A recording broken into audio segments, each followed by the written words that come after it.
আসসালামু আলাইকুম। আমি Jinia Nasrin, lecturer finance and banking department, Siddheswari college. প্রিয় শিক্ষার্থীরা, আশা করি তোমরা সবাই ভালো আছো, সুস্থ আছো, নিরাপদে আছো এবং করোনা থেকে রক্ষা পাওয়ার জন্য যে স্বাস্থ্যবিধিগুলো আছে তোমরা নিশ্চয়ই সেই স্বাস্থ্যবিধিগুলো মেনে চলছো। কারণ আমরা যে সবাই জানি যে করোনার যে এখন যতই শীতের প্রকোপ বাড়বে, আমরা জানি যে করোনার সংক্রমণের ঝুঁকিটাও তত বাড়বে। সো আমরা অনেকেই আছি যে যারা হয়তোবা গত ১ বছর ধরে বিষয়টাকে শুনে আসছি। অনেকেই হয়তো কিছুটা শিথিলতা আমাদের মধ্যে দেখা যাচ্ছে। অনেকে আমরা মাস্ক পরছি না বা যেই সচেতনতাগুলো আমাদের অনুসরণ করা উচিত সেগুলো আমরা করছি না। সো আমাদের তোমাদের কাছে একটা অনুরোধ থাকবে যে তোমরা অবশ্যই তোমাদের যে স্বাস্থ্যবিধিগুলো আছে সেগুলো অবশ্যই মেনে চলবে এবং আমাদের বাসায় যারা আছে সবাইকে আমরা সেই স্বাস্থ্যবিধিগুলো মানার জন্য সবাইকে আমরা অবশ্যই সচেতন করব, উদ্বুদ্ধ করব। তো বর্তমান পরিস্থিতি সম্পর্কে আমরা সবাই জানি যে আসলে আমাদের যেহেতু আমরা ইন্টারমিডিয়েটের সময়টা আমাদের খুবই অল্প, সো আমাদের এই অল্প সময়টা যাতে আমাদের নষ্ট না হয়ে যায়, পরবর্তীতে আমরা যাতে আসলে এই সময়টার জন্য আমাদের পড়ালেখার ক্ষতিগ্রস্ত না হয়, সেজন্য আমরা তোমাদের যে অনলাইন ক্লাসগুলো কন্টিনিউ করছি। আমরা আশা করছি যে তোমরা আমাদের এই অনলাইন ক্লাসগুলো তোমরা অনুসরণ করবে এবং এই ক্লাসগুলো থেকে তোমরা উপকৃত হবে। ক্লাসগুলো থেকে তখনই তোমরা উপকৃত হতে পারবে যখন তোমরা ক্লাসগুলো আসলে ফলো করবে এবং বাসায় একটু পড়ালেখা করবে। প্রবলেম থাকলে সেগুলো টিচারের সাথে ডিসকাস করবে। আহ, তখনই আসলে আমরা আমরা যেহেতু দেখা যাচ্ছে যে একটা ক্লাস যদি আমরা না ফলো করি, পরের ক্লাসে আসলে কি করা হলো সেই ক্লাসটাও কিন্তু আমরা ওইভাবে করে দেখা যায় যে যেগুলো ম্যাথমেটিক্যাল কনসেপ্ট আছে, কনসেপচুয়াল যে সাবজেক্ট গুলো আছে সেগুলো আমরা আসলে প্র- একটা ক্লাস না করলে পরের ক্লাসটাও কিন্তু আমাদের ধরতে একটু সমস্যা হয়। তো আমরা আশা করছি যে তোমরা আমাদের ক্লাসগুলো নিয়মিত ফলো করবে। সো আমরা আমাদের ফাইন্যান্স, ব্যাংকিং অ্যান্ড ইন্স্যুরেন্স সাবজেক্টের বেশ কিছু ক্লাসে আমরা প্রথম অধ্যায়টি, প্রথম পত্রের প্রথম অধ্যায় যে সূচনা অধ্যায়টি আমরা চেষ্টা করেছি প্রতিটা কনসেপ্ট তোমাদের সাথে আলোচনা করার। এবং আমরা আমাদের বিগত বেশ কিছু ক্লাসে সৃজনশীল প্রশ্নগুলো কেমন হবে এবং সৃজনশীল প্রশ্নের উত্তরটা কেমন হওয়া উচিত সেই সম্পর্কে বেশ কিছু আলোচনা আমরা করেছি। দু একটি ভিডিও আমরা ক্লাসের আপলোড করেছি। তো তোমরা যদি কেউ দেখতে চাও তাহলে ভিডিওটি দেখে নিবে। আমরা ক্লাসে কয়েকজন স্টুডেন্ট আমাদের সাথে বলেছিল যে বহু নির্বাচনী যে প্রশ্নগুলো আছে সেগুলোর উপর একটা ক্লাস আলোচনা করতে। তো আমরা আজকে বহু নির্বাচনী প্রশ্নগুলো নিয়ে কিছু আলোচনা করব এবং আমরা আজকে আলোচনার মাধ্যমে আমি ফার্স্ট চ্যাপ্টারটি শেষ করতে যাচ্ছি। তোমাদের যদি আমার মনে হয় তোমাদের খুব একটা প্রবলেম থাকবে না। যদি কারো প্রবলেম থাকে সেক্ষেত্রে তোমরা একটু যোগাযোগ করো বা কমেন্ট সেকশনে একটু কমেন্ট করে যদি বলো যে আমাকে টপিকসটা আরেকবার বোঝানোর জন্য, তাহলে আমি সেই টপিকস গুলো আরেকবার রিপিট করব। তাহলে আমরা আমাদের ক্লাসে যাই।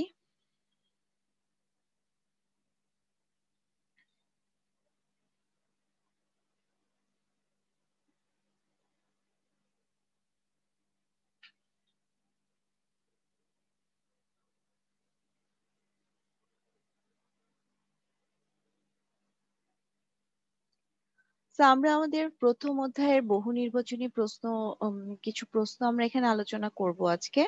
আমরা জানি বহু নির্বাচনী প্রশ্ন আমাদের থাকে ১০০ মার্কসের মধ্যে ৩০ মার্কসের বহু নির্বাচনী প্রশ্ন বা এমসিকিউ থাকে।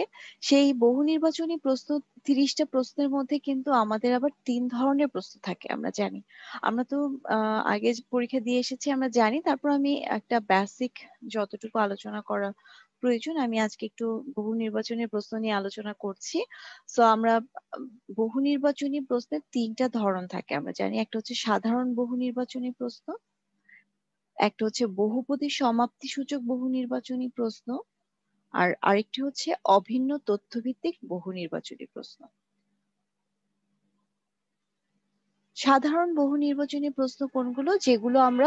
যেগুলোর উত্তর হচ্ছে এক কথায়, এক কথায় আমরা উত্তর দিয়ে দিচ্ছি। সাধারণত এক কথায় উত্তর দেয়া হয় সরাসরি।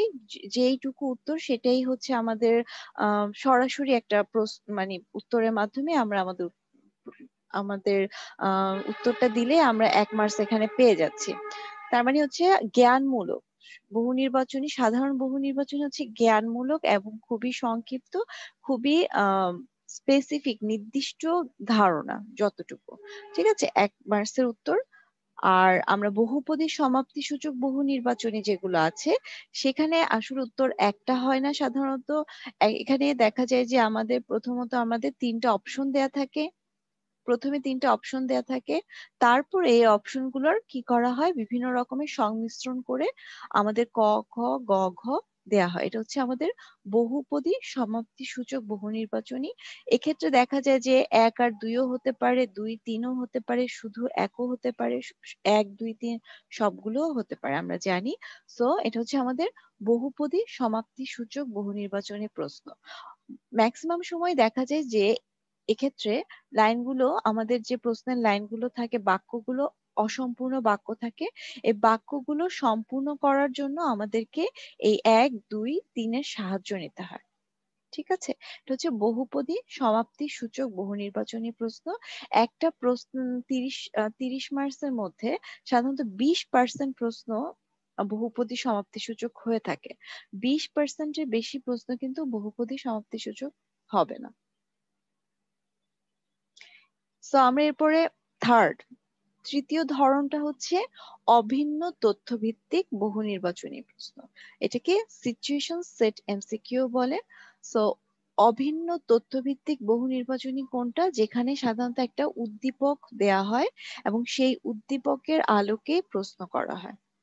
সো উদ্দীপকের আলোকে কিন্তু সাধারণ বহুমুখীও করা যেতে পারে, অথবা বহুপদী সমাপ্তি সূচকও করা যেতে পারে। ঠিক আছে, সো আমরা এখান থেকে একটা উদ্দীপক অনুসরণ করে যখন আমাদেরকে উত্তর দিতে হচ্ছে, তখন সেই প্রশ্নগুলো হচ্ছে অভিন্ন তথ্যভিত্তিক বহু নির্বাচনী। সো বহু নির্বাচনী প্রশ্নটা সাধারণত 3 ধরনের হয়ে থাকে। তো আমরা এখানে একটু সাধারণ বহু নির্বাচনী প্রশ্ন, ছোট ছোট কিছু প্রশ্ন, যেগুলো আমরা এই কয়দিন ধরে লাস্ট যে কয়টি ক্লাস আমরা নিয়েছি, আমরা তো এই টপিকস গুলো সম্পর্কে প্রতিটি ক্লাসেই আলোচনা করেছি। তো সেই টপিকস গুলোই আমি এখানে সাধারণ বহু নির্বাচনী প্রশ্নে কিছু দেখাচ্ছি। যেমন প্রথম প্রশ্নটা আমরা দেখতে পাচ্ছি যে ঝুঁকি ও আয়ের মধ্যে সম্পর্ক কেমন। সো আমরা এই প্রশ্নটা, আমার মনে হয় প্রথম ক্লাস থেকে শুরু করে প্রতিবার এই প্রশ্নটা আমরা আলোচনা করেছি প্রতিটি ক্লাসে। ঝুঁকি, যারা আমাদের ক্লাসগুলো আমাদের সাথে ছিল যারা ক্লাসে, তো তারা আমার মনে হয় খুব সহজে বলে দিতে পারবে যে ঝুঁকি ও আয়ের সম্পর্কটা কেমন। ঝুঁকি ও আয়ের সম্পর্কটা কেমন, সম্পর্কটা আমরা এখানে কয়েকটা অপশন আছে, একটা হচ্ছে ধনাত্মক, একটা হচ্ছে ঋণাত্মক। তো যদি ধনাত্মক ভাবি সম্পর্ক আর ঋণাত্মক সম্পর্ক কি, যেমন এখানে দুইটি ভ্যারিয়েবল হচ্ছে, একটা হচ্ছে ঝুঁকি আর একটা হচ্ছে আহ আয়, দুটি ভ্যারিয়েবল। সো ঝুঁকি বাড়লে যদি আয় বাড়ে, তাহলে সেই সম্পর্কটাকে আমরা বলবো ধনাত্মক সম্পর্ক। আর ঝুঁকি বাড়লে যদি আয় কমে, তাহলে সেটা হচ্ছে বিপরীতমুখী বা ঋণাত্মক সম্পর্ক। সো আমরা জানি যে ঝুঁকি যদি বাড়ে, তাহলে আমাদের আয়ের প্রত্যাশাটাও বাড়বে। সো যেহেতু ঝুঁকি বাড়লে আয় বাড়ে, মানে একটি বাড়লে আরেকটি বাড়ছে, তাহলে এই সম্পর্কটাকে বলা হয় ধনাত্মক সম্পর্ক। ইংলিশে বলা হয় পজিটিভ রিলেশন বা সমমুখী সম্পর্ক। তাহলে আমাদের এখানে উত্তরটি হচ্ছে ধনাত্মক সম্পর্ক। ওকে, 2 নম্বর প্রশ্নটি যেটি দেখতে পাচ্ছি, জনাব রাহাত তার সঞ্চিত 2 লক্ষ টাকা দিয়ে একটি ঔষধ দোকান পরিচালনা করছে। এতে কোন ধরনের অর্থসংস্থান ঘটেছে? এই প্রশ্নটি অর্থায়নের স্বরূপ থেকে আলোচনা করা হয়েছে। স্বরূপে আমরা বিভিন্ন ধরনের অর্থায়ন সম্পর্কে পড়েছি। সো জনাব রাহাত তার নিজের সঞ্চিত অর্থ দিয়ে একটা দোকান করছে। সো দোকানটা দিয়ে সে কি করবে? এই দোকান আম, এই দোকান মানে হচ্ছে কিন্তু সে ব্যবসা করবে। দোকান দেয়া মানে হচ্ছে সে ব্যবসা করবে, মুনাফা অর্জনের উদ্দেশ্য নিয়ে সেই দোকান পরিচালনা করছে। সো এই ধরনের অর্থায়নকে আমরা বলছি কি? ব্যবসায় অর্থায়ন। স্বরূপ হচ্ছে ব্যবসায় অর্থায়ন। যখনই মুনাফা অর্জনের উদ্দেশ্য নিয়ে অর্থায়ন করা হয়, সেটা হচ্ছে ব্যবসায় অর্থায়ন। ঠিক আছে। যদি এখানে দেখা যেত যে বলা হতো যে সে কোনো সমাজসেবামূলক কাজ করবে অথবা অমুনাফাভোগী কোনো প্রতিষ্ঠান দিয়েছে, তাহলে আমরা বুঝতাম যে এটা অব্যবসায়ী প্রতিষ্ঠান। যদি বলা হতো যে এই এমন একটা প্রতিষ্ঠান দেয়া হয়েছে যেখানে করের মাধ্যমে আয় হবে অথবা জনকল্যাণের কাজে ব্যয় করা হবে, তাহলে সেই প্রতিষ্ঠানকে আমরা বলতাম কি সরকারি প্রতিষ্ঠান। সো যেহেতু সে জমানো অর্থ সে কি করছে, একটা দোকান পরিচালনা করবে, সো আমরা এখানে বুঝতেই পারছি যে এটা হচ্ছে একটি ব্যবসায় প্রতিষ্ঠান। প্রতিষ্ঠানের তারল্য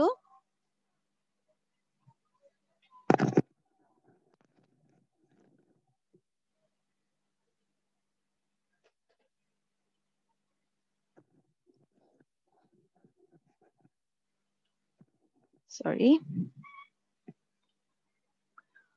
ঠিক আছে। সো আমাদের 2 নম্বর প্রশ্নটা হচ্ছে ব্যবসায় অর্থায়ন। 3 নম্বর প্রশ্ন আমরা দেখতে পাচ্ছি প্রতিষ্ঠানের তারল্য হ্রাস পেলে নিচের কোনটি হ্রাস পাবে? প্রতিষ্ঠানের তারল্য হ্রাস পেলে নিচের কোনটি হ্রাস পাবে? সো নিচে যে 4টি ভেরিয়েবল এখানে উত্তর দেয়া আছে তার মধ্যে সবগুলো হ্রাস পাওয়ার কথা বলা আছে, কোনটি হ্রাস পাবে? তারল্য হ্রাস পাওয়া মানে হচ্ছে আমরা জানি নগদ টাকা কমে যাওয়া।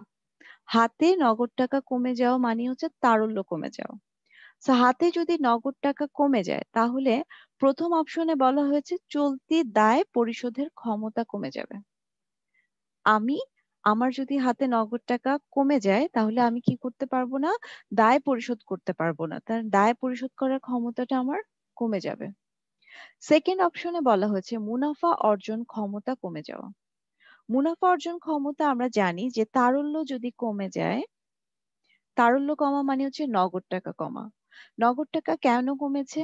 কারণ হচ্ছে আমার কাছে যদি 100 টাকা থাকে, আমি যদি সেখানে আম, অল্প টাকা ক্যাশ রেখে বেশি টাকা ইনভেস্ট করেছি, বিনিয়োগ করেছি, তখনই আমার তারল্য কমে। ঠিক আছে। তারল্য কমা মানে হচ্ছে আমার তারল্য কমে গেছে মানে হাতে নগদ কম রেখেছি, বেশি বিনিয়োগ করেছি। ঠিক আছে। তো যেহেতু বেশি বিনিয়োগ করে ফেলেছি এই জন্যই আমার তারল্য কমেছে। তার মানে হচ্ছে তারল্য কমা মানে হচ্ছে বিনিয়োগ বেশি, মুনাফা বেশি। তো মুনাফা অর্জন ক্ষমতা কখনোই হ্রাস পাবে না। তারল্য হ্রাস পেলে মুনাফা অর্জন ক্ষমতা কি হবে? বৃদ্ধি পাবে। আমার যদি প্রতিষ্ঠানের তারল্য কমে যায় তাহলে আমার মুনাফা বেড়ে যাবে। কেন? কারণ আমি তারল্য কমে যাওয়ার মানে হচ্ছে আমি কম টাকা হাতে রাখছি, বেশি টাকা বিনিয়োগ করছি। বেশি টাকা বিনিয়োগ করলে আমার মুনাফা বেশি হবে, সো মুনাফা অর্জন ক্ষমতা এখানে বৃদ্ধি পাবে, হ্রাস পাবে না। সো এই খ অপশনটা আমাদের হবে না। গ অপশন বলছে অস্থায়ী সম্পদে বিনিয়োগ হ্রাস পাবে। অস্থায়ী সম্পদে বিনিয়োগ কি হবে? হ্রাস পাবে। নগদ টাকা মানে তারল্য কমে যাওয়া মানে হচ্ছে নগদ টাকা কমে যাওয়া, নগদ টাকা কমে যাওয়া মানে হচ্ছে বিনিয়োগ বেড়ে যাওয়া। যে কোনো সম্পদে বিনিয়োগ বেড়ে যাওয়া। সো আমাদের এখানে সম্পদে বিনিয়োগ হ্রাস পাবে এই কথাটি কি এখানে ঠিক না। সো আর্থিক সংকটে পড়ার সম্ভাবনা হ্রাস পাবে। তারল্য কমে গেলে আর্থিক সংকট পড়ার সম্ভাবনা বৃদ্ধি পাবে। আমার যদি হাতে ক্যাশ না থাকে আমার আর্থিক সংকটে পড়ার সম্ভাবনা বৃদ্ধি পাবে, হ্রাস পাবে না। সো এই অপশনটা এখানে ঠিক না। সো আমরা তো প্রথমে নিশ্চয়ই আমরা যে অপশনটি আলোচনা করেছি যে চলতি দায় পরিশোধ করার ক্ষমতা হ্রাস পাবে, এই উত্তরটি হচ্ছে সঠিক উত্তর। 4 নাম্বার হচ্ছে নিচের কোনটি অর্থায়নের সামাজিক দায়িত্ব বহির্ভূত? নিচের কোনটি অর্থায়নের সামাজিক দায়িত্ব বহির্ভূত? সো অর্থায়নের সামাজিক দায়িত্বের মধ্যে কি কি আছে দেখি একটু। যেমন ন্যায্য মূল্যে পণ্য সরবরাহ, এটা একটা সামাজিক দায়িত্ব। অর্থায়নের সামাজিক দায়িত্ব কি? ন্যায্য মূল্যে যে একটা পণ্যের যে দাম সেই দামে পণ্যটা সরবরাহ করা। উপযুক্ত পারিশ্রমিক প্রদান করা, শ্রমিককে তার উপযুক্ত পারিশ্রমিক প্রদান করা, এটা অর্থায়নের সামাজিক দায়িত্ব। বিনিয়োগকারীদের লভ্যাংশ প্রদান করা, যারা প্রতিষ্ঠানে বিনিয়োগ করেছে তাদেরকে লাভের অংশ যথাযথভাবে বুঝিয়ে দেয়, এটাও কি অর্থায়নের সামাজিক দায়িত্ব। সো আমরা দেখতে পাচ্ছি যে এই তিনটি ক, খ এবং গ হচ্ছে সামাজিক দায়িত্ব। ঘ নাম্বারে যেটা বলা হচ্ছে ব্যাংক ঋণ সময় মতো পরিশোধ না করা, সো এটা আমরা বুঝতে পারছি যেটা হচ্ছে সামাজিক দায়িত্ব বহির্ভূত। আমরা আসলে এখানে জাস্ট কিছু প্রশ্ন আলোচনা এই জন্যই করছি যেহেতু এটা তোমাদের এগুলো তোমরা অবশ্যই বই পড়লে জানতে পারবে। তারপরও এখানে তোমাদের ধারণাগুলো একটু ক্লিয়ার হয়ে গেল, একটু আলোচনা করা হলো, একটু তোমাদেরও পড়া হলো, আর হচ্ছে তোমরা নিশ্চয়ই ঠিক ধরনগুলোও বুঝতে পারবে যে কি ধরনের প্রশ্নগুলো হতে পারে। সেই জন্যই আমরা বেসিক্যালি কয়েকটি প্রশ্ন উদাহরণস্বরূপ আমরা এখানে আলোচনা করছি। সো আমরা 5 নম্বর প্রশ্নটা একটু দেখি যে সম্পদ বৃদ্ধির জন্য মুনাফা সংরক্ষণ অর্থায়নের কোন কাজের অন্তর্ভুক্ত? সম্পদ বৃদ্ধির জন্য মুনাফা সংরক্ষণ অর্থায়নের কোন কাজের অন্তর্ভুক্ত? ওকে, সো এখানে এই কাজগুলোর জন্য আমাদেরকে অর্থায়নের কাজ বিষয়টা সম্পর্কে জানতে হবে। অর্থায়নের কয়েকটি কাজ আছে, আমরা প্রথম ক্লাসেই পড়েছি যে অর্থায়নের প্রথম কাজ হচ্ছে সংগ্রহ করা, অর্থ সংগ্রহ করা। তার মানে আমার অর্থ আগে সংগ্রহ করতে হবে। যে কোনো কাজই আমি করি না কেন, প্রথম কাজ হচ্ছে অর্থ সংগ্রহ করা, সেকেন্ড কাজ হচ্ছে বিনিয়োগ করা, ঠিক আছে? থার্ড কাজ খুব স্বাভাবিকভাবে আমি যখন বিনিয়োগ করব, আমার সেখান থেকে কি হবে? মুনাফা আসবে। এই মুনাফাটাকে পরবর্তীতে আমি আবার কি করি? দেখা যায় যে শেয়ার হোল্ডারদের মধ্যে মুনাফার একটা অংশ কি করছি? ভাগ করে দিচ্ছি এবং মুনাফার একটা অংশ সংরক্ষণ করছি। ঠিক আছে? তো আমার বিনিয়োগ আমি যখন ইনভেস্ট করেছি সেখান থেকে আমার প্রফিট হয়েছে বা মুনাফা হয়েছে। মুনাফাটা দিয়ে একটা কোম্পানি কি করছে? একটা অংশ সে শেয়ার হোল্ডারদেরকে লভ্যাংশ হিসেবে দিয়ে দিচ্ছে এবং সেই মুনাফার একটা অংশ সে সংরক্ষণ করছে। তো আমাদের এখানে প্রশ্ন হচ্ছে মুনাফা সংরক্ষণ অর্থায়নের কোন কাজের অন্তর্ভুক্ত? সো এই লভ্যাংশ বন্টন এই কাজটার মধ্যেই মুনাফা সংরক্ষণ কাজটি অন্তর্ভুক্ত। ঠিক আছে? লভ্যাংশ বন্টন যে কাজ আছে যে প্রফিট যখন মুনাফা হয় কোম্পানির, সে মুনাফা হওয়ার পরে মুনাফার একটা অংশ কোম্পানি কি করছে? লভ্যাংশ হিসেবে শেয়ার হোল্ডারদের মধ্যে বন্টন করে এবং একটা অংশ কি করে? মুনাফা হিসেবে সংরক্ষণ করে রিটেইন আর্নিংস বা সংরক্ষিত তহবিল হিসেবে। কেন? সম্পদ বৃদ্ধির জন্য। সো আমরা এখানে যেমন এখানে 4টা অপশন আছে, একটা হচ্ছে বিনিয়োগ। সো মুনাফা সংরক্ষণ বিনিয়োগের অন্তর্ভুক্ত না। ঠিক আছে? সম্পদ ব্যবস্থাপনা সংরক্ষণ। আচ্ছা ঠিক আছে, তাহলে মানে আমরা এগুলো থেকে বুঝে নিতে হবে যে এগুলো এই 3টা কাজের মধ্যে না, মুনাফা সংরক্ষণ হচ্ছে লভ্যাংশ বন্টন এই কাজের অন্তর্ভুক্ত। তো আমরা বহুপদী সমাপ্তিসূচক বহু নির্বাচনী প্রশ্ন দেখি একটু। এখানে বলা হচ্ছে আর্থিক ব্যবস্থাপনার তহবিল বন্টন। আর্থিক ব্যবস্থাপনার তহবিল বন্টন সংক্রান্ত কাজ। ঠিক আছে, হলো এখানে 3টি কাজের কথা বলা হয়েছে। বন্ড হোল্ডারদের সুদ প্রদান করা, শেয়ার হোল্ডারদের লভ্যাংশ প্রদান করা, দীর্ঘমেয়াদী সম্পদে বিনিয়োগ। এই প্রশ্নটা কোথাকার প্রশ্ন? এটাও হচ্ছে অর্থায়নের কার্যাবলী। অর্থায়নের কার্যাবলী সংক্রান্ত প্রশ্ন। কার্যাবলী সংক্রান্ত প্রশ্নের মধ্যে প্রথমটা ছিল সংগ্রহ, সেকেন্ডটা হচ্ছে বিনিয়োগ, আর এখন থার্ড হচ্ছে বন্টন। এই বন্টন মানে হচ্ছে যেমন একটা কোম্পানি যখন বিনিয়োগ করছে, কোম্পানির কি হবে? প্রফিট আসবে। এই প্রফিটটা দিয়ে কোম্পানি তখন ডিস্ট্রিবিউট করে। কোম্পানির কাছে যে যা পাবে সেই জিনিসগুলো সে কি করে? বন্টন করে দেয়। যেমন প্রথম কাজটা কি? যেমন কোম্পানি বন্ডে বিক্রি করে কি করে? ঋণ নেয়। কোম্পানি যখন ঋণ নিয়ে বিনিয়োগ করে এবং প্রফিট হওয়ার পরে কোম্পানি কি করে? বন্ড হোল্ডারদেরকে সেই প্রফিট থেকে সুদ প্রদান করে। প্রফিট থেকে কি করবে? সুদ প্রদান করবে। সো প্রফিট থেকে মুনাফা থেকে যখন বন্ড হোল্ডারদের সুদ প্রদান করছে, এটা হচ্ছে তহবিল বন্টন সংক্রান্ত একটা কাজ। প্রফিট হয়েছে, এখন এই প্রফিটটা সবার মাঝখানে যে যে পাবে তাদের মধ্যে বন্টন করে দেওয়া হয়। তো এটা হচ্ছে একটা বন্টন সংক্রান্ত কাজ। সেকেন্ড, দেখা যায় কোম্পানি কি করেছিল? শেয়ার হোল্ডারদের কাছ থেকে কি করেছে? শেয়ার বিক্রি করে মূলধন নিয়েছে। মূলধন নেওয়ার পরে এখন কোম্পানি কি করেছে? পরবর্তীতে যখন ব্যবসা করে কোম্পানি যখন প্রফিট হয়েছে, মুনাফা হয়েছে, এই মুনাফার একটা অংশ শেয়ার হোল্ডারদেরকে কি করেছে? লভ্যাংশ হিসেবে বন্টন করে দেয়। তো এটাও হচ্ছে শেয়ার হোল্ডারদের লভ্যাংশ বন্টন। এটাও হচ্ছে কি? তহবিল বন্টন সংক্রান্ত একটা কাজ। 3 নাম্বার দেখা যাচ্ছে দীর্ঘমেয়াদী সম্পদে বিনিয়োগ। দীর্ঘমেয়াদী সম্পদে বিনিয়োগ আমাদের কি ধরনের কাজ? এটা কিন্তু তহবিল বন্টন সংক্রান্ত কাজ না।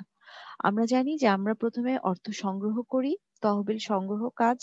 সেকেন্ড হচ্ছে আমরা যখন দীর্ঘমেয়াদী সময়ের জন্য কোনো সম্পদ বিনিয়োগ করি, সেই কাজটাকে আমরা সাধারণত মূলধন বাজেটিং বলি। সো এটা হচ্ছে মূলধন বাজেটিং এর কাজ। সো আমরা বুঝতে পারছি যে ৩ নাম্বার প্রশ্নটা দীর্ঘমেয়াদী সম্পদে বিনিয়োগ এই কথাটা আমরা যখনই দেখব যেখানে তখনই আমরা বুঝে নিব এটা মূলধন বাজেটিং, ক্যাপিটাল বাজেটিং এর একটা কনসেপ্ট। এই কাজটি ক্যাপিটাল বাজেটিং সংক্রান্ত কাজ। সো এটা আমার তহবিল বন্টন সংক্রান্ত কাজের মধ্যে আসবে না। তাহলে আমার এখানে উত্তরটা কোনটা আসবে? কতে বলা আছে ১ আর ২। সো আমার যেহেতু উত্তর ১ আর ২, সো আমার এখানে নিচের কোনটি সঠিক উত্তর? আমরা এখানে টিক চিহ্ন দিচ্ছি কতে, যে ক হচ্ছে আমার সঠিক উত্তর। ৭ নম্বর প্রশ্নে যাচ্ছি, সম্পদ সর্বাধিকরণে বিবেচনা করা হয়। সম্পদ সর্বাধিকরণে কি কি বিবেচনা করা হয়? সম্পদ সর্বাধিকরণ কি? সম্পদ সর্বাধিকরণ আমরা অনেকবার বলেছি যে একটা অর্থায়নের বা কোম্পানির বা আর্থিক ব্যবস্থাপকের মূল উদ্দেশ্যটা কি? মূল উদ্দেশ্যই হচ্ছে সম্পদ সর্বাধিকরণ। এই সম্পদ সর্বাধিকরণে কি কি জিনিস বিবেচনা করা হয়? এখানে প্রথমে বলা হয়েছে ঝুঁকি। তো আমরা যদি সম্পদ সর্বাধিকরণ কনসেপ্টটা আমাদের ক্লিয়ার থাকে, আমরা জানি যে সম্পদ সর্বাধিকরণ কেন অর্থায়নের মূল উদ্দেশ্য। কারণ সম্পদ সর্বাধিকরণ ঝুঁকি বিবেচনা করে। সো কি বিবেচনা করা হয়? ঝুঁকি বিবেচনা করে। এটা আমরা সম্পদ সর্বাধিকরণটা যখন পড়বো তখনই আমাদের এটা সম্পর্কে একটা ধারণা হয়ে যাবে যে সম্পদ সর্বাধিকরণ ঝুঁকি বিবেচনা করে। নগদ প্রবাহ। নগদ প্রবাহ মানে কি? আমি যে বিনিয়োগ করেছি, এই বিনিয়োগ থেকে প্রতি বছর বছর আমি যে রিটার্নটা পাবো সেটাই হচ্ছে নগদ প্রবাহ। ঠিক আছে? তো সম্পদ সর্বাধিকরণ প্রতি বছর বছর বা নির্দিষ্ট সময় পর পর যে নগদ প্রবাহ হয় সেটা কিন্তু বিবেচনা করে। ঠিক আছে? ক্যাশ ফ্লো, ইংলিশে বলে ক্যাশ ফ্লো। তো সম্পদ সর্বাধিকরণ এই ক্যাশ ফ্লো বা নগদ প্রবাহ বিবেচনা করে, ঝুঁকি বিবেচনা করে, অর্থের সময় মূল্য বিবেচনা করে। এই জন্যই কিন্তু সম্পদ সর্বাধিকরণকে মূল উদ্দেশ্য বলা হয়। সো আমরা এখানেও টিক চিহ্ন দিচ্ছি যে নগদ প্রবাহ বিবেচনা করে, ঝুঁকি বিবেচনা করে, নগদ প্রবাহ বিবেচনা করে। কথা হচ্ছে মুনাফা বিবেচনা করে কিনা। সম্পদ সর্বাধিকরণ মুনাফা বিবেচনা করে না। ঠিক আছে? মুনাফা বিবেচনা কে করে? মুনাফা সর্বাধিকরণ মুনাফা বিবেচনা করে। সো সম্পদ সর্বাধিকরণ মুনাফা বিবেচনা করে না। সম্পদ সর্বাধিকরণ ঝুঁকি ও নগদ প্রবাহ বিবেচনা করে। সো আমাদের উত্তর এখানে ক, খ, গ এর মধ্যে যেটা ১ আর ২ আছে সেটাই। সো ক নাম্বার আমরা দেখতে পাচ্ছি ১ আর ২। সো আমাদের উত্তরটা হচ্ছে ক। ৮ নম্বর প্রশ্নে আছে মূলধন বাজেটিং সিদ্ধান্ত বহির্ভূত হচ্ছে। মূলধন বাজেটিং সিদ্ধান্ত বহির্ভূত। মূলধন বাজেটিং কি একটু আগে একটু আমরা আলোচনা করলাম যে দীর্ঘমেয়াদী সম্পদে বিনিয়োগ। যখনই আমরা কোথাও দেখব দীর্ঘমেয়াদী সম্পদে বিনিয়োগ এই কথা, যে কোনো সম্পদ যেটা আমাদের দীর্ঘমেয়াদের জন্য সেই ধরনের সম্পদ কেনা বা সেখানে বিনিয়োগ করাকে মূলধন বাজেটিং বলে। সেখানে বহির্ভূত মানে কোনটা মূলধন বাজেটিং এর না, অন্তর্ভুক্ত না? কাঁচামাল ক্রয়। একটু আগে আমরা দেখলাম মূলধন বাজেটিং এর শর্তটাই হচ্ছে দীর্ঘমেয়াদী সম্পদ বিনিয়োগ করতে হবে। এখন কাঁচামাল ক্রয়টা কিন্তু কাঁচামাল কিন্তু দীর্ঘমেয়াদী সম্পদ না। এটা হচ্ছে কারেন্ট অ্যাসেট, চলতি সম্পদ।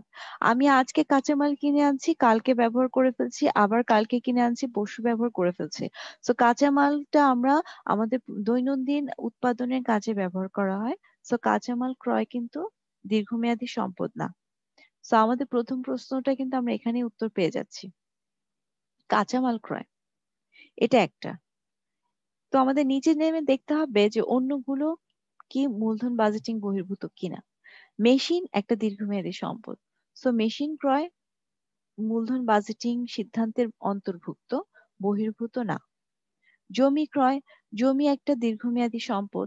সো এই দুটি আমরা কি দেখতে পাচ্ছি যে মেশিন এবং জমি এটা হচ্ছে আমার দীর্ঘমেয়াদী সম্পদ, এটা হচ্ছে মূলধন বাজেটিং এর সিদ্ধান্তের অন্তর্গত।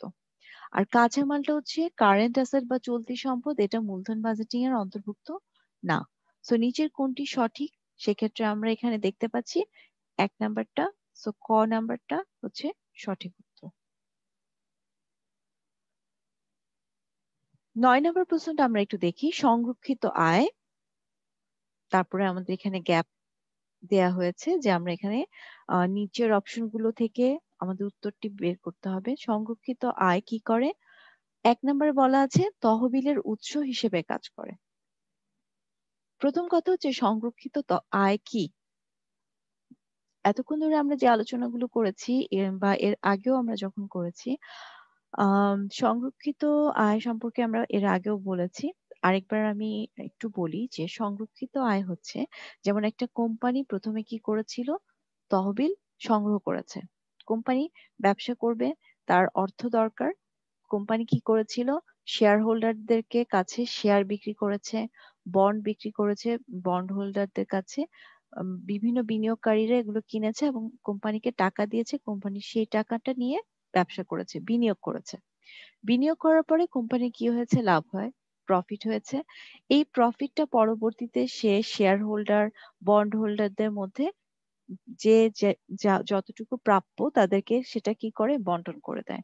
যেমন বন্ড হোল্ডারকে কোম্পানি কি দেয়? প্রফিট থেকে সুদ দিয়ে দেয়। তারপরে বন্ড হোল্ডারের সুদ পরিশোধ করে দেওয়ার পরে যে অর্থটুকু বাকি থাকে, সে অর্থটুকু, মুনাফার যে অর্থটুকু বাকি থাকে, সে অর্থটুকু কার পাওয়ার কথা? শেয়ার হোল্ডারের পাওয়ার কথা। কিন্তু দেখা যায় যে শেয়ার হোল্ডারকে মুনাফার সম্পূর্ণ অংশ পরিশোধ না করে কোম্পানি কি করে? একটা ফান্ডে কিছু অর্থ জমা রাখে। সেটাকে সংরক্ষিত আয় বা রিটেইনড আর্নিংস বলা হয়।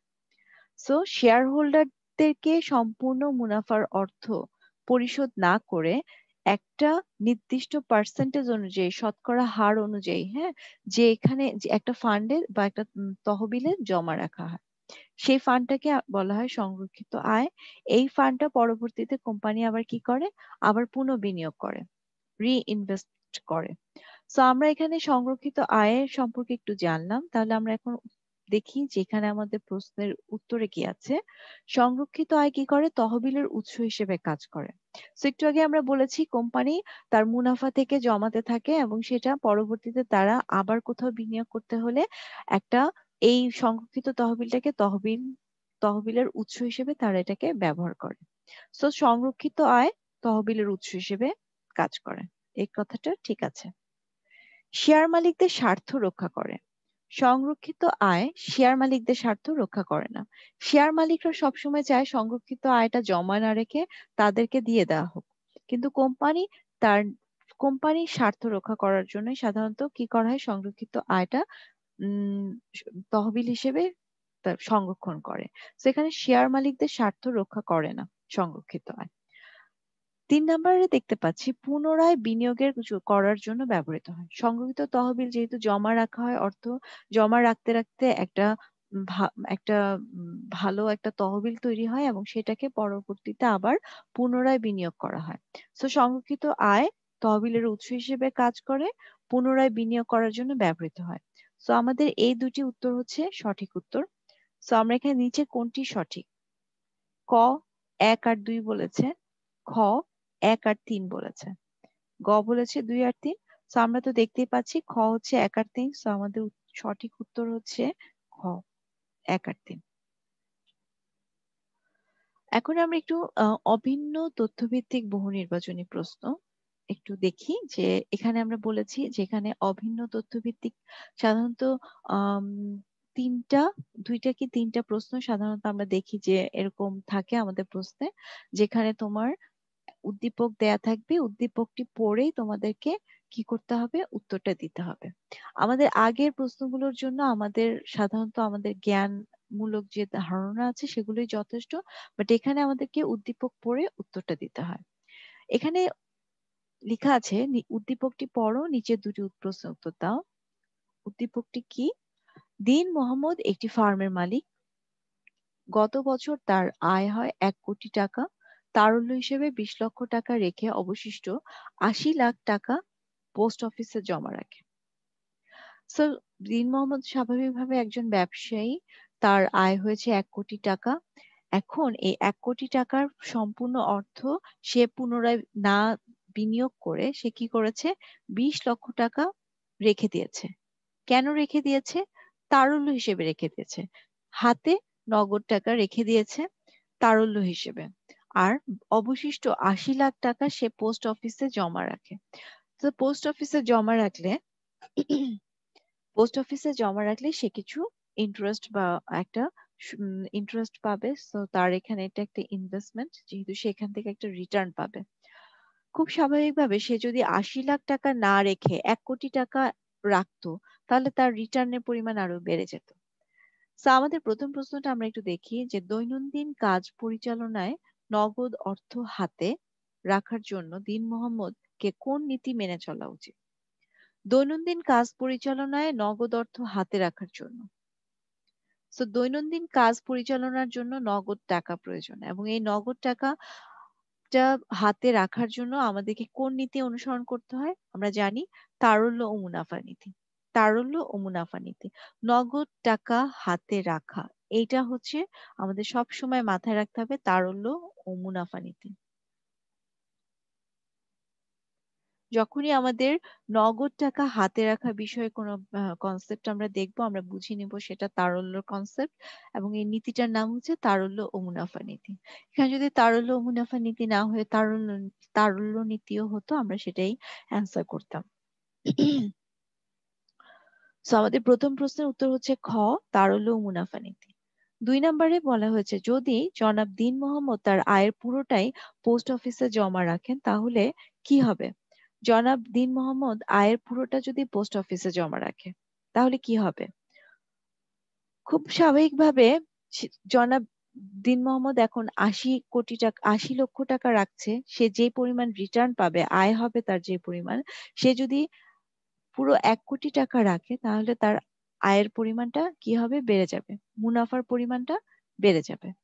সো এখানে প্রথমটা বলা হয়েছে মুনাফা লভ্যতা বাড়বে। তাহলে এই কথাটা ঠিক যে সে যদি সম্পূর্ণ অর্থ রাখে, আজকে 80 লাখ টাকা রেখে সে যে পরিমাণ মুনাফা পাবে, সে যদি 1 কোটি টাকা রাখতো সে আরো বেশি মুনাফা পাবে। সো মুনাফা লভ্যতা বাড়বে, এ কথাটা ঠিক। সেকেন্ডে আছে তারল্য কমবে, এ কথাটা কি ঠিক? আমরা জানি যে হাতে নগদ টাকা রাখা মানে হচ্ছে তারল্য। এখন যদি আমাদের প্রশ্নে বলা হচ্ছে পুরোটাই যদি জমা দিত, তার মানে সে যদি 1 কোটি টাকার মধ্যে 1 কোটি টাকাই জমা দিত, তাহলে কি তার হাতে কোনো টাকা থাকতো? হাতে কোনো টাকা থাকতো না, তার মানে তার কোনো তারল্য থাকতো না, হাতে কোনো তারল্য থাকতো না, তার মানে তারল্য কমবে, এই কথাটা ঠিক। 3 নাম্বার বলা হয়েছে দেউলিয়া হওয়ার সম্ভাবনা বাড়বে। খুব স্বাভাবিকভাবে তার যখন 1 কোটি টাকা সে ইনভেস্ট করেছে এবং তার হাতে কোনো তারল্য নাই, হাতে কোনো নগদ অর্থ নাই যেটা দিয়ে সে যে কোনো ইমার্জেন্সি সিচুয়েশন সে মোকাবেলা করতে পারবে, তাহলে তার দেউলিয়া হয়ে যাওয়ার সম্ভাবনা বেড়ে যাবে। তারল্য যদি না থাকে, তারল্য কমে গেলে আর্থিক ঝুঁকি বেড়ে যায়, দেউলিয়া হওয়ার সম্ভাবনা বেড়ে যায়। সো এই কথাটাও ঠিক। তাহলে 1 2 3 তিনটা কথাই ঠিক। সো আমরা এখানে দেখতে পাচ্ছি ঘ নাম্বার উত্তরে 1 2 3 তিনটাই কথাই উল্লেখ করা আছে। সো আমাদের সঠিক উত্তর হচ্ছে ঘ। সেকেন্ড এমসিকিউ যেটা আছে আমাদের, সেটি হচ্ছে রেশমা লিমিটেডের আর্থিক ব্যবস্থাপক জনাব কাউসার দুটি প্রকল্পের মধ্যে একটি প্রকল্পে বিনিয়োগের চিন্তা ভাবনা করছে। সো জনাব কাউসার হচ্ছে একজন আর্থিক ব্যবস্থাপক, তার কাছে দুটি প্রকল্প আছে। এই দুটি প্রকল্পের মধ্যে সে যে কোনো একটা প্রকল্পে বিনিয়োগ করবে। একটা প্রকল্পের নাম হচ্ছে ক, আর একটা প্রকল্পের নাম হচ্ছে খ। প্রত্যেক প্রকল্পে বিনিয়োগ প্রাথমিক বিনিয়োগের পরিমাণ 1 লক্ষ টাকা। সো ক প্রকল্পেও তাকে 1 লাখ টাকা বিনিয়োগ করতে হবে, খ প্রকল্পে যদি সে বিনিয়োগ করে তাহলেও তাকে 1 লক্ষ টাকা বিনিয়োগ করতে হবে। সে কিন্তু এখনো বিনিয়োগ করেনি, সে হচ্ছে ভাবছে, চিন্তা ভাবনা করছে কোথায় বিনিয়োগ করবে। দুটিতেই 1 লাখ টাকা বিনিয়োগ করতে হবে যদি সে করে। ক প্রকল্প হতে আগামী 5 বছর প্রত্যেক বছর নগদ আন্তঃপ্রবাহের পরিমাণ হচ্ছে 80,000, 70,000, 50, 40, 20,000। মানে 5 বছর ধরে সে পাবে, প্রথম বছর পাবে 80,000, তারপরের বছর সে রিটার্ন পাবে 70,000, তারপরের বছর 50,000, তারপরের বছর 40,000, তারপরের বছর 20,000। খ প্রকল্প হতে পঞ্চম বছর শেষে আন্তঃনগদ প্রবাহের পরিমাণ 2,65,000। সো ক প্রকল্পে সে 1,00,000 টাকা বিনিয়োগ করবে এবং প্রতি বছর শেষে সে কিছু টাকা রিটার্ন পাবে। আর খ প্রকল্পেও সে 1,00,000 টাকা বিনিয়োগ করবে, কিন্তু সে কি হবে, প্রতি বছর শেষে কোনো রিটার্ন পাবে না, সে একবারে পঞ্চম বছর শেষে 2,65,000 টাকা রিটার্ন পাবে। জনাব কাউসার প্রতিষ্ঠানের মূল লক্ষ্য অর্জন করতে চায়। জনাব কাউসার প্রতিষ্ঠানের মূল লক্ষ্য অর্জন করতে চায়। আমরা এইটুকু জায়গা কনসেপ্ট একটু মাথায় রেখে যে মূল লক্ষ্যটা কি, মূল লক্ষ্য হচ্ছে সম্পদ সর্বাধিকরণ করা। আমরা এবার প্রশ্নে যাই, রেশমা লিমিটেড দুটি প্রকল্পের মধ্যে যে কোনো একটি প্রকল্পে বিনিয়োগের চিন্তা ভাবনা করছেন, তা অর্থায়নের কোন কার্যাবলীর অন্তর্ভুক্ত? সো তহবিল সংগ্রহ একটা কাজ, কোথা থেকে অর্থ সংগ্রহ করবে সেটা যখন চিন্তা করা হয়, সেটা হচ্ছে তহবিল সংগ্রহ সংক্রান্ত কাজ। এখানে কিন্তু সে কোথা থেকে অর্থ সংগ্রহ করবে সেটা চিন্তা করছে না, চিন্তা করছে কোথায় বিনিয়োগ করবে। সো দীর্ঘমেয়াদী বিনিয়োগের পরিকল্পনা, এইটা আমরা বেশ কয়েকটি কনসেপ্টে আজকেও বললাম যে দীর্ঘমেয়াদী বিনিয়োগের চিন্তাটা যখন করছে সেটা হচ্ছে মূলধন বাজেটিং সিদ্ধান্ত। ঠিক আছে, সো প্রকল্পে বিনিয়োগের চিন্তা ভাবনা, এটি হচ্ছে মূলধন বাজেটিং সংক্রান্ত কাজ। যখনই আমরা এখানে দেখছি 5 বছর মেয়াদি, সো এটা কিন্তু দীর্ঘ মেয়াদের জন্য। সো দীর্ঘমেয়াদী যে কোনো বিনিয়োগের চিন্তা ভাবনা করা, পরিকল্পনা করা, সিদ্ধান্ত নেওয়া, এই সিদ্ধান্তটাকে আমরা বলছি মূলধন বাজেটিং সিদ্ধান্ত বা ক্যাপিটাল বাজেটিং ডিসিশন। সো আমাদের প্রথম প্রশ্নের উত্তরটা আমরা পেয়েছি। দ্বিতীয় প্রশ্নটা হচ্ছে, রেশমা লিমিটেডের মূল লক্ষ্য অর্জনে জনাব কাউসারের জন্য নিচের কোনটি প্রযোজ্য? সো মূল লক্ষ্যটা কি? মূল লক্ষ্য ছিল সম্পদ সর্বাধিকরণ। এটা আমরা একদম শুরু থেকে আমাদের এটা মাথায় রাখতে হবে যে একটা প্রতিষ্ঠানের মূল লক্ষ্য কি? সম্পদ সর্বাধিকরণ। সো বলছে যে রেশমা লিমিটেডের মূল লক্ষ্য অর্জনে জনাব কাউসারের জন্য নিচের কোনটি প্রযোজ্য? একটা হচ্ছে নগদ প্রবাহ বেশি হওয়ায় খ প্রকল্প গ্রহণ করা উচিত। সে কোন প্রকল্পটা গ্রহণ করবে? এখানে আমাদের ডিসিশন নিতে হবে যে কোন প্রকল্পটা সে গ্রহণ করবে। সে যখন সবচেয়ে বেস্ট অপশনটা গ্রহণ করবে তখনই তার মূল লক্ষ্য অর্জিত হবে। ঠিক আছে, মূল লক্ষ্য অর্জন করতে চায়, তো মূল লক্ষ্য অর্জন করতে হলে তাকে কি করতে হবে? তার এই যে দুটো অপশন আছে, ক প্রকল্প এবং খ প্রকল্প, এই ক বা খ প্রকল্প সবকিছু বিচার বিবেচনা করে তাকে তার জন্য, প্রতিষ্ঠানের জন্য সবচেয়ে ভালো যে অপশনটি হবে সেটাকে বেছে নিতে হবে, তাহলেই তার মূল লক্ষ্য অর্জিত হবে। সো এখানে প্রথম অপশনটা বলেছে নগদ প্রবাহ বেশি হওয়ায়। আমাদের ক আর খ এর মধ্যে যে নগদ প্রবাহ আছে, রিটার্নটা আছে, আমরা যদি এই সবগুলোকে যোগ করি তাহলে আমরা দেখব যে খ প্রকল্পের রিটার্ন বেশি। সো এখন জনাব কাউসার যদি ভাবে যে খ প্রকল্পের রিটার্ন বেশি, তাহলে আমি খ প্রকল্পটাকে গ্রহণ করব, খ প্রকল্পে বিনিয়োগ করব। সো ক নাম্বার টপ ইয়েতে বলেছে, আমাদের অপশনে বলেছে যে নগদ প্রবাহ বেশি হওয়ায় খ প্রকল্প গ্রহণ করা উচিত। সো নগদ প্রবাহ বেশি হলেই কিন্তু একটা প্রকল্প সিলেক্ট করা উচিত না, কারণ নগদ প্রবাহ প্রকল্পের সাথে অন্যান্য বিষয়গুলো জড়িত। নগদ প্রবাহ মানে রিটার্ন বেশি হলে একটা প্রকল্প চিহ্নিত করা, এটা হচ্ছে মুনাফা সর্বাধিকরণ কনসেপ্ট। কিন্তু আমার প্রতিষ্ঠান কিন্তু মুনাফা সর্বাধিকরণ কনসেপ্ট মূল লক্ষ্য না, মূল লক্ষ্য হচ্ছে সম্পদ সর্বাধিকরণ কনসেপ্ট। সো এই কনসেপ্টটা আমাদের ঠিক না, এটা একসেপ্টেড না। নগদ প্রবাহ বেশি হলেই একটা প্রকল্প গ্রহণ করা উচিত না। সেকেন্ড কনসেপ্ট বলেছে অর্থের সময় মূল্য বিবেচনায় ক প্রকল্প গ্রহণ করা উচিত। অর্থের সময় মূল্য বিবেচনায়, এই জায়গাটা একটু আমরা বোঝার চেষ্টা করি, অর্থের সময় মূল্য কিভাবে বিবেচনা করা হয়েছে। যেমন ক প্রকল্পে প্রথম বছর 80,000, দ্বিতীয় বছর 70,000, তৃতীয় বছর 50,000, প্রতি বছর বছর সে কিন্তু কিছু রিটার্ন পাচ্ছে। যখন তোমাকে রিটার্ন পাওয়ার জন্য প্রতি বছর বছর অল্প করে কিছু হলে রিটার্ন পেয়ে যাচ্ছে, সে কিন্তু এটা হচ্ছে টাইম ভ্যালু অফ মানি বা অর্থের সময় মূল্য এখানে কনসিডার করা হচ্ছে, বিবেচনা করা হচ্ছে। কিন্তু একবারে যদি কেউ 5 বছর পরে পায় তাহলে কিন্তু এখানে অর্থের সময় মূল্য বা টাইম ভ্যালু অফ মানি অনেক বেশি কমে যায়। ঠিক আছে? সো এখানে সাধারণত দেখা যায় যে ক প্রকল্প যেহেতু প্রতি বছর বছর একটা রিটার্ন দিচ্ছে, টাইম ভ্যালুর বিবেচনায় ক প্রকল্পের রিটার্নটা ভ্যালুয়েবল বেশি।